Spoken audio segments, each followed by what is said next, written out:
नमस्कार, बहुत स्वागत है आपका न्यूज 18 के डिजिटल प्लेटफॉर्म पर। मैं हूं आपके साथ अंशिका पाठक। शनिवार को मोदी सरकार ने देश के लाखों केंद्रीय कर्मचारियों और पेंशन भोगियों को बड़ी राहत देते हुए महंगाई भत्ते और महंगाई राहत में 2% की बढ़ोतरी को मंजूरी दे दी है। ये फैसला 1 जनवरी 2026 से प्रभावी माना जाएगा, जिससे कर्मचारियों की सैलरी और एरियर में सीधा इजाफा होगा। लेकिन दिल्ली में लिए गए इस फैसले की गूंज सबसे ज्यादा पश्चिम बंगाल में सुनाई दे रही है, जहां विधानसभा चुनाव के लिए 23 और 29 अप्रैल को मतदान होंगे। राजनीतिक गलियारों में इस बात की चर्चा तेज है कि क्या केंद्र का ये उपहार बंगाल की ममता सरकार के लिए मुश्किल खड़ी कर सकता है। पश्चिम बंगाल में राज्य सरकार के लगभग 14 से 16 लाख नियमित कर्मचारी हैं, जबकि पेंशन भोगियों को मिलाकर ये संख्या 20 लाख के करीब पहुंच जाती है।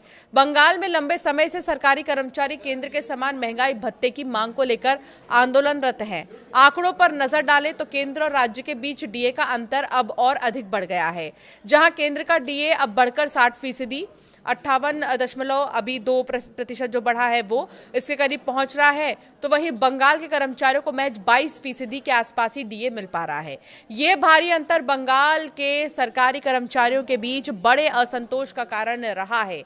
राजनीतिक विश्लेषकों का मानना है कि केंद्र सरकार ने यह फैसला रणनीतिक रूप से लिया होगा। बंगाल चुनाव में सरकारी कर्मचारी एक महत्वपूर्ण ओपिनियन मेकर की भूमिका निभाते हैं। चुनाव ड्यूटी में तैनात होने से लेकर स्थानीय स्तर पर लोगों को प्रभावित करने तक उनकी भूमिका अहम होती है।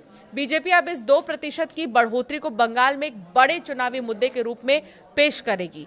पहले ही पीएम मोदी ने राज्य में बीजेपी की सरकार बनने पर 7वां वेतनमान लागू करने का ऐलान किया था। अब 2% डीए बढ़ोतरी के फैसले ने उन कर्मचारियों पर बड़ा दांव है जो लंबे समय से राज्य में केंद्र के समान वेतनमान लागू करने की बात कर रहे हैं।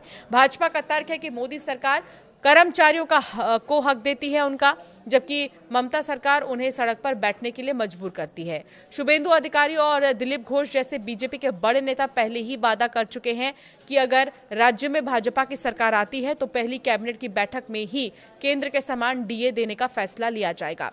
महुआ मोइत्रा के परिसीमन वाले दांव के जवाब में बीजेपी अब आर्थिक सशक्तिकरण के इस कार्ड को खेल रही है। ममता बनर्जी के लिए ये स्थिति बेहद चुनौतीपूर्ण है। चुनाव से ठीक पहले उन्होंने डीए की कुछ बकाया किस्तों का भुगतान करने की घोषणा की थी, लेकिन केंद्र की ताजा बढ़ोतरी ने उस अंतर को फिर से बढ़ा दिया है। बंगाल सरकार लगातार तर्क देती रही है कि केंद्र से मिलने वाले फंड जैसे मनरेगा और आवास योजना के रुकने के कारण राज्य की वित्तीय स्थिति प्रभावित हुई। हालांकि कर्मचारी संगठनों का कहना है कि अगर सरकार लक्ष्मी भंडार जैसी योजनाओं के लिए फंड जुटा सकती है तो कर्मचारियों के हक के लिए क्यों नहीं। ये फैसला ऐसे समय में आया है जब कर्मचारी संगठन 8वें वेतन आयोग के गठन और फिटमेंट फैक्टर को 2.57 से बढ़ाकर 3.68 करने की मांग कर रहे हैं। अगर केंद्र सरकार आने वाले दिनों में वेतन आयोग पर कोई और बड़ा संकेत देती है तो बंगाल चुनाव के अंतिम चरणों में ये एक निर्णायक फैक्टर बन सकता है। कुल मिलाकर केंद्र सरकार के इस 2% डीए ने बंगाल के सरकारी कर्मचारियों को एक मनोवैज्ञानिक संदेश दिया। अब देखना होगा कि मतदान केंद्रों पर कर्मचारी दीदी की लोक लुभावन योजनाओं को चुनते हैं या केंद्र में बीजेपी और मोदी सरकार के वेतन वृद्धि वाले आश्वासन को।